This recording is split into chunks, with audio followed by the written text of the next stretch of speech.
Paul, onto you. Okay, Brian, you definitely need to publish your work, The Blueprint for America. That needs to be a book. You need to get that out there. Star voting, I've gone over it just from what was put out here. I like it. I like it. I'll present it to the Joslin Foundation, try to get some more support for that. That's about all I have to add. I mean, I like what everybody's saying, and I'll have to, give and get emails and get some of you to come on over and visit us in the Joslin Foundation workspace. Again, we may not always agree on everything that we're working on. Hell, in the foundation, we all don't agree on everything that we talk about, but that's how we go from point A to point B. You find out exactly, what people's views are, and you learn from it, and you either stick to your guns or you learn a new way or something that, is better, and you go with it. So I'm looking forward to getting to know everybody. I already know Sass. Sass already interviewed me once. Hi, Sass. Nice to see you again. Good to see you again. How are you doing, by the way? I haven't talked to you in a long time. I suspended my campaign, had to. Long story, I did a whole live stream on it if you want to look it up. But I'm still big into political advocacy. I'm now a board member of the Equal Vote Coalition, which is super cool. And I'm trying to dig myself out of a financial hole right now. So got to do that. But once I'm in a comfortable spot, I can devote more of my time and resources toward all the cool things I want to do in the world. I'm only 26, man. I got a lot of time to do a lot of things, and I want to do a lot of cool stuff. You will, and you'll have my support in the future, my friend.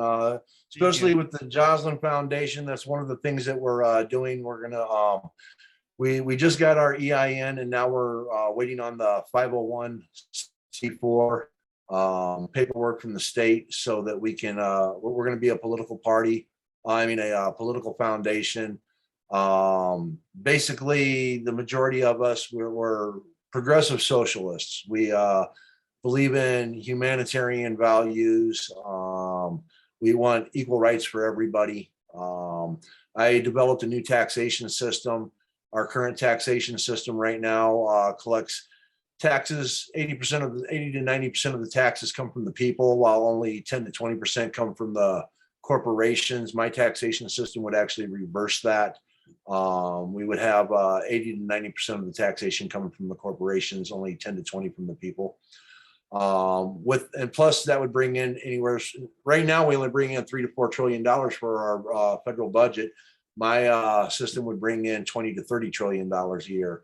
So that allows for a universal health care, a universal basic income, universal education, 0 through 18 universal income put into an account from the day they're born to the day they turn 18. Retirement at 50 would be a full UBI. Whether you retire or not, choice is yours. You get it at 50 no matter what, instead of waiting until you're 65, 68, 72, what the fuck, and then you get garbage. Sorry for the language. But there's so many more things that we can do that are just so much better off for the people. I have a lot of the things when people start talking minimum wage, if you raise it up to $15 an hour or $20 an hour, corporations are all going to raise up the cost of their products, and inflation is going to skyrocket. Well, there's some truth to that.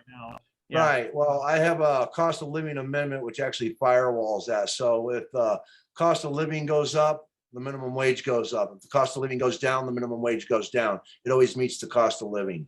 And like I said, I believe in constitutional amendments and legislation and stuff like that. That's one of the things that I look forward to getting into discussions with everybody who's legislative and wants to talk more about that kind of stuff.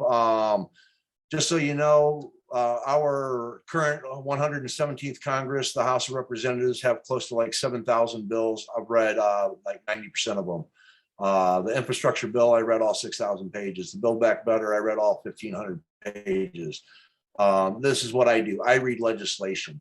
I just had an interview the other night with Sharky Ray, and thank you, Brian, for that catch. Sometimes I get a little sleepy and I forget what I'm saying, and I'm like, yeah, the Congress signs it off, the president signs it off. No, no, no, no. Thank you for the catch. I appreciate it. But no, that's where my expertise comes in, legislation. So that's where you want to have a conversation. Let's talk about legislation. One of the things that I brought up, I don't know how many people are watching the whole Russian-Ukraine thing. I predicted this back in October. And the 17th, 18th, or 19th will probably be the date it starts. It's in the legislation.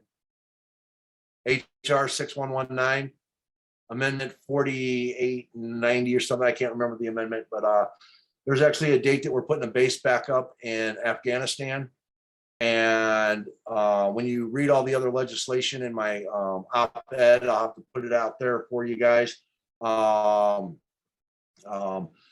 The 17th, 18th, or 19th is when this war in the Ukraine and Russia is going to start. And they just now said that they're going to start doing missile attacks from the 13th through the 19th. And they just now put up medical field units.